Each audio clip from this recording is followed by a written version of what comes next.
আমার তো খুবই ভালো লাগছে কাজ করে। দাদার সঙ্গে কাজ করেছে আগে, অবশ্যই কাজ তো খুবই ভালো, সব জায়গায় সবাই জানে। কাজ করে খুব ভালো লাগে, খুব নির্ঝঞ্ঝাট একটা এক্সপিরিয়েন্স হবে। আর ওর ওপর যা প্রেশার, ডিরেক্টরের ওপর যে প্রেশার থাকে সেটা তো মানে বলে বোঝানো যায় না। সেই তুলনায় সবচেয়ে বেশি প্রেশার পরিচালকের উপর থাকে। তার সত্ত্বেও বেশ মোটামুটি আরামসে হয়ে গেল, গরম ছাড়া। গরমটা ভালোই ছিল, বিশেষ করে ওই মার্কেটের দৃশ্য, ছাদে শুটিং, ওইগুলো একটু কষ্টকর ছিল।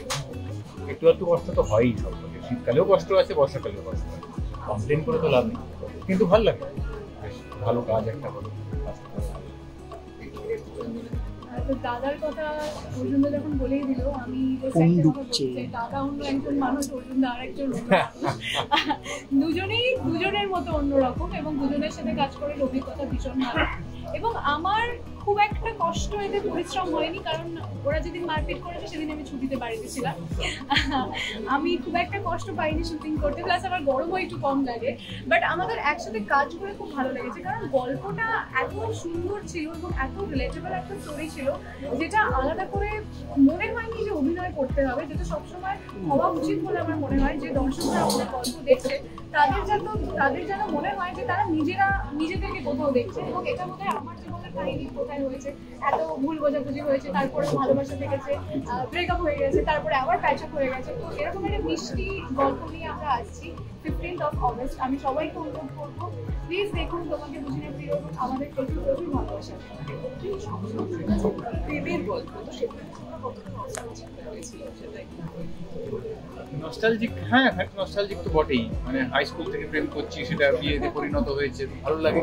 তো অনেক রকম ভাবেই অভিনয় করার সে অ্যাডভান্টেজ আছে, অনেক রকম লাভ স্টোরি অনেকভাবে এক্সপ্লোর করা যায়, অনেক রকম মানুষ হয়ে ওঠা যায়, তাদের প্রত্যেকটা চরিত্রের ভিউ পয়েন্ট অন্যরকম হয়, তারা বিভিন্ন জায়গার মানুষ। এই এক্সপ্লোরেশনগুলোই একটা এই প্রফেশনের একটা অ্যাডভান্টেজ, রিলিভ করা যায় অনেক কিছু। সেখানে দাঁড়িয়ে আমি যতবার গেছি আর ক্যারেক্টারের কাছে, এবং প্রাণে দাঁড়া আমাদের যিনি যতবার তার কাছে বলা হয়েছে যে আমরা এরকম টাইপের প্রেমের গল্প বানাতে, ইনফ্যাক্ট উনি বেশি নিয়েছেন বারবার। তো যতবার গিয়ে বলা হয়েছে ততবার তিনি একটা বলে ঠিক আছে, ভালো হবে, প্রেমের গল্প বল, মিষ্টি গল্প বল, সম্পর্কের গল্প বল, একটু অন্য রকমের বলার চেষ্টা করি। বাকিরা যেমন করছে না করে, তো সেটারই একটা প্রয়াস আমাদের। আর সবার আগে যেটা বলবো যে আমাদের যে গল্পগুলো আমরা যেগুলো সিলেক্ট করছি বা পরবর্তীকালে যে গল্পগুলো করতে চলেছি আর কি আর্ট টাইমসের তরফ থেকে, তো সেগুলো আশা করি বাকি প্ল্যাটফর্ম থেকে অন্য ধরনের খুব সাধারণ, যেগুলোকে দেখলে মনে হবে যে আমাকে দেখছি পর্দাতে, বা আমি আমাদের বন্ধুদের, আমার বাবা মা ঠাকুমাদের দেখছি, এরকম টাইপের সবাইকে নিয়েই পারিবারিক গল্প এবং সম্পর্কের গল্পই বলতে চাই আমরা। তো তোমাকে বুঝি না প্রিয়, এক তো আর্ট টাইমসের সাথে এটা আমার দ্বিতীয় কাজ, এবং টোটন দার সাথেও আমার সেকেন্ড টাইম আমরা কাজ করছি একসাথে। অর্জুন দার সাথেও টেকনিক্যালি কিন্তু তাই। এর আগে আমরা ছোট্ট একটা কাজ করেছিলাম, জুটি হিসেবে আমরা প্রথমবার কাজ করলাম। এবং এই যে গল্পটা প্রচন্ড রিলেটেবল একটা স্টোরি, যেটা প্রত্যেকের জীবনে হয়। মানে প্রেম বলতে আমরা শুধু যে ভালো থাকা বা ভালোবাসা এটা কিন্তু বুঝি না। প্রেমে অনেক কিছু থাকে, প্রেমে বিভিন্ন রকমের স্টেজ চলে আসে, বিভিন্ন ওঠা পড়া থাকে, আশেপাশের পরিস্থিতি অনেক রকম ভাবে আমাদের বিভিন্ন ফোর্স করে অনেক কিছু করার জন্য।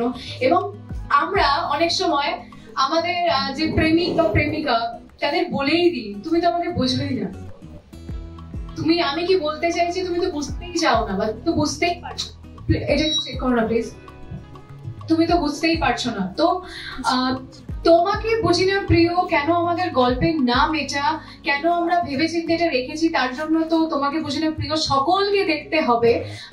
আমি আপাতত প্রিয়কে বুঝতে পেরেছি, আমরা দুজনকেই বুঝে কাজটা করেছি এবং ভালো করার চেষ্টা করেছি, বাকিটা তো আপনারা বলবেন।